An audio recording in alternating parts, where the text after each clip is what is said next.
Would you sacrifice everything for your brother? Lucas did. And that decision took away his freedom. But the most shocking thing was the truth he learned years later. Lucas Ramirez was 21 years old and facing the hardest choice of his life. As he stood before the police, he looked into his younger brother Diego's eyes, trembling with fear. In that moment, he knew everything. What Diego had done. But he also knew what he had to do as an older brother. I did it, Lucas said, his voice calm but firm. The police looked at each other. Lucas ignored the shock on Diego's face. Because Diego was only 17 years old. He was about to start university. His life was ahead of him. Lucas, on the other hand, had already lived enough. Or so he thought. The trial process moved quickly. Even Lucas's lawyer didn't know the truth. Why did you confess? He asked him. There wasn't even any evidence. Lucas just smiled. I did it, he said. Even though a voice inside told him this was wrong, he thought about Diego's future. He thought about their mother's aging eyes. And he silently accepted his sentence. But the most shocking thing was the truth Lucas didn't know yet. Because Diego wasn't alone that night. Prison was cold. Lucas spent his first night without sleeping. As he lay in his bunk, he counted the cracks in the ceiling. There were 137. The next day there were 138. On the third day he stopped counting. Because it didn't matter anymore. The first week was the hardest. Lucas spent his days quietly. He sat in the corner in the cafeteria. When he went out to the yard, he leaned against the wall. He didn't talk to anyone. Because he had nothing to say. Or so he thought. Are you new? Someone asked. Lucas raised his head. The man standing in front of him was in his 40s, his hair starting to grey, but his eyes were friendly. Carlos, the man said, extending his hand. Lucas hesitantly shook his hand. Lucas, he said briefly. I know, Carlos said. Everyone knows the newcomers. Especially young ones like you. He sat down next to Lucas. What did you do? Lucas didn't answer. Carlos smiled. Don't tell me then. But let me tell you this place isn't what it seems. People learn to survive here. You will too. That day was the first turning point in Lucas's life. Because Carlos wasn't just a prisoner. He was also someone's father. Someone's friend. And he would teach Lucas how to live here. This is where everything changed. Because the day Lucas talked to Carlos, he received a letter. From Diego. But the words in the letter weren't the words Lucas expected. The letter was short. Just a few lines. But those few lines were enough to tear Lucas apart inside. Brother, I'm sorry. I know what you did. But there's something you don't know. I wasn't alone that night. But I can't say this now. Because Mom can't handle it. I'm sorry. Lucas tore up the letter. Then he gathered the pieces. Then he read it again. And then he cried. He cried for the first time. Because he understood. Diego was guilty, yes. But he wasn't alone. And now Lucas was in prison not just for Diego, but for someone else too. But who? The nights grew longer. Lucas couldn't sleep. He tried to write to Diego. Tell me the truth, he wrote. Then he tore it up. Why didn't you tell me? He wrote. Then he tore it up. I love you, brother, but, he tore it up. He never sent any letter. You haven't seen the biggest surprise yet. Because 2 months later on visiting day, the person who came through the door wasn't Diego. It was his mother. Maria Ramirez, 65 years old, graying hair, trembling hands. When Lucas saw her, his heart tightened. Because his mother looked older than ever. As if every passing day added more weight to her shoulders. "My son," Maria said, holding Lucas's hands. "How are you?" "I'm fine, Mom," Lucas said, trying to smile. "Don't worry. Diego sends his regards," Maria said. "He wanted to come but, school. You know." Lucas nodded. He knew. Diego wasn't coming because he couldn't look at his face. Because every time he saw him, he remembered what Lucas had done. "Mom," Lucas said slowly. "Was Diego alone that night?" Maria's face changed. Her eyes avoided him. Her hands trembled more. What do you mean?" "You know what I mean," Lucas said, his voice hardening. "Diego wrote me a letter. Someone else was there that night." "Who, Mom? Who?" Maria started crying. Silently, tears streaming down her cheeks. Lucas waited. Because now he had to know the answer. "Marcus," Maria said, in a whisper. "Diego's friend. But Marcus's family, they have a powerful family, Lucas.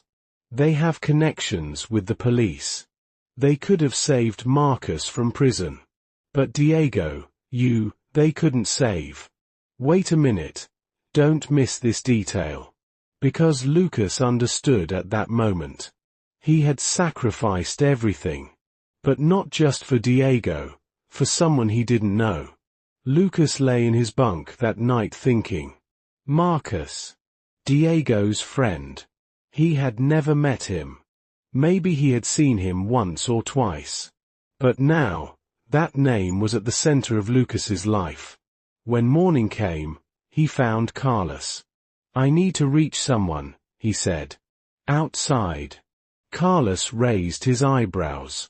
"Dangerous business. But it can be done." "Who is this person?" "Marcus Rivera," Lucas said. "Diego's friend." Carlos thought. "The Rivera family? One of the city's wealthy families. I see. What will you do?" "I'll talk," Lucas said. "Just talk." But they both knew. It would be more than talking. 2 weeks later Lucas received a visitor. Marcus Rivera, 20 years old, well-dressed, confident young man. As he looked at Lucas, there was neither guilt nor regret in his eyes. "I know you," Marcus said, sitting down. "Diego's older brother."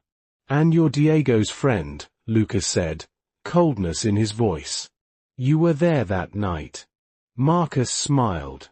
"You can't prove it." "I don't need to prove it," Lucas said. "I just need to know. And now I know." Marcus leaned forward. "Listen, Lucas. The world isn't fair. You've already learned that. Maybe I should be here. But I'm not. And you are. This was your choice." "I did it to protect Diego," Lucas said. "And I did it to protect myself," Marcus said. "What's the difference? What you're seeing now is nothing." Because Lucas made a decision at that moment. And this decision would change everything. Lucas took a deep breath. "The difference is," he said, "I'm still human. You, however, you're just someone running away." Marcus stood up. "What are you planning to do? Go to the prosecutor? You have no evidence. Diego won't talk. Your word is a prisoner's word. Who will believe?" Lucas smiled. For the first time he really smiled. "Maybe no one will believe. But I'll try. Because I'm here for Diego. You, however, aren't anywhere for anyone." When Marcus left, Lucas felt calm. Because now he knew what he had to do. That night he told Carlos everything. "Dangerous," Carlos said. "The Rivera family is powerful. They can crush you." "I know," Lucas said. "But I don't care anymore. Diego is free. My mother is at peace. I'm already here. I have nothing to lose. Carlos nodded. Then I'll help you. But be careful. These people are dangerous. The following months were different for Lucas. He researched. He wrote letters. He reached out to human rights lawyers. Every day he made a little more progress. Carlos helped. Even some former prisoners gave information.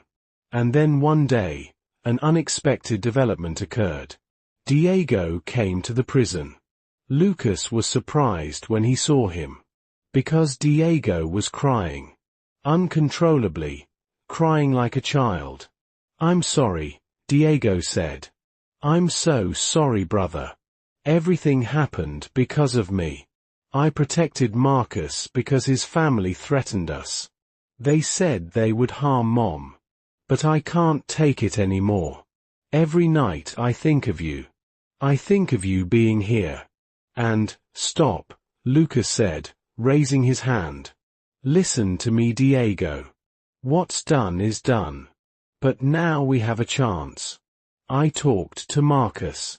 And now we'll reveal the truth. But I need your help. You won't believe it, but Diego made a decision that day. And this decision would change Lucas's life forever. Diego nodded.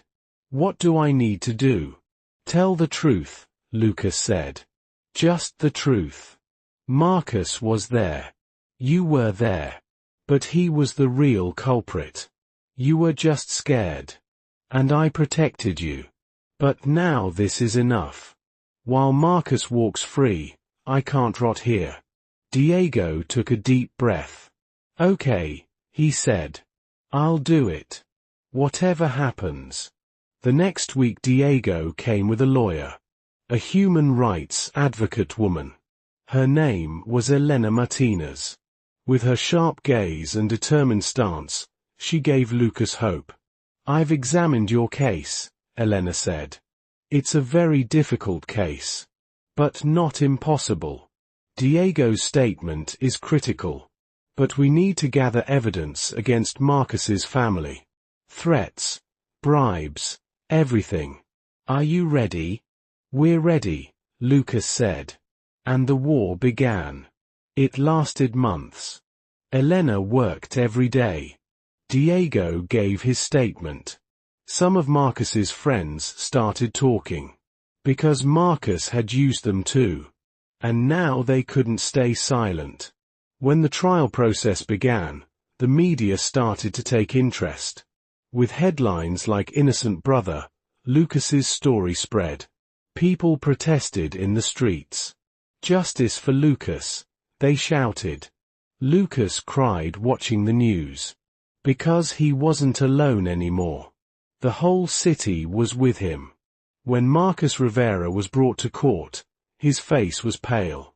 His family was with him, but that old confidence wasn't in their eyes anymore. Because the truth had come out. When the judge gave his verdict, there was silence in the courtroom. Lucas Ramirez is innocent, the judge said. He sacrificed himself to protect his brother. However, the real culprit is Marcus Rivera. This court releases Lucas Ramirez and sentences Marcus Rivera to 3 years in prison. Everyone had learned the truth, but the real shock was waiting for Lucas outside. When Lucas left prison, the sun blinded his eyes. After 2 years, he was breathing free air for the first time. Diego was waiting for him. His mother too. They hugged each other crying. I'm sorry, Diego said over and over. I never expect you to forgive me. Lucas smiled.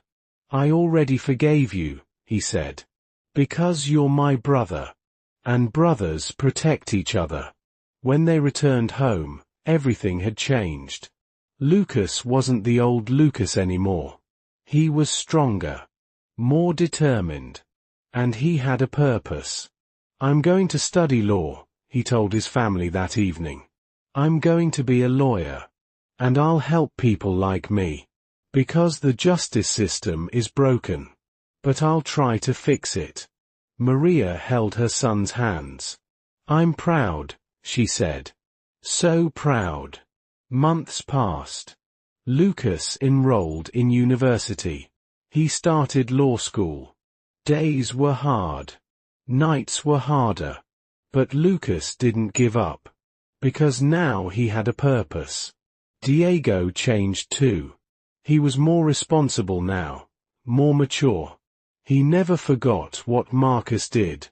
And every day he was grateful to Lucas. One day as Lucas was walking on campus, someone called out to him. Lucas Ramirez? He turned. A young woman was standing there. She looked familiar. Yes? I'm Sophia, the woman said. Elena Martinez's assistant. Do you remember? Of course, Lucas said. Elena saved my life. She's proud of your story, Sophia said. And she has an offer. Would you like to do an internship at our office? We work on human rights cases. Your experience is invaluable. Lucas smiled. Yes, he said. Definitely yes. Lucas's story didn't end here.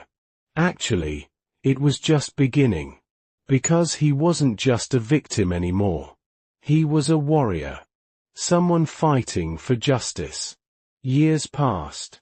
Lucas graduated. He became a lawyer. He worked with Elena. He helped hundreds of people. Innocent people. Forgotten people. People abandoned by the system. Diego finished medical school. He became a doctor. Every day he saved lives. And every day he thought of Lucas. He thought of his brother's sacrifice. Maria grew old. But she was happy. Because both her sons were with her. They were free. They were successful. And they loved each other. One evening Lucas, Diego, and Maria had dinner together. They talked. They laughed. And they remembered the past. Do you regret it? Diego asked. What you did? Lucas thought. No, he said. Because you're my brother. And I'm proud of you. Yes, it was hard. Yes, I suffered. But it brought us here today. And that's enough. Diego rested his head on Lucas's shoulder. I love you, brother, he said. I love you too, Lucas said. When you thought it was over, Lucas's phone rang. The voice on the phone was familiar, but what they said would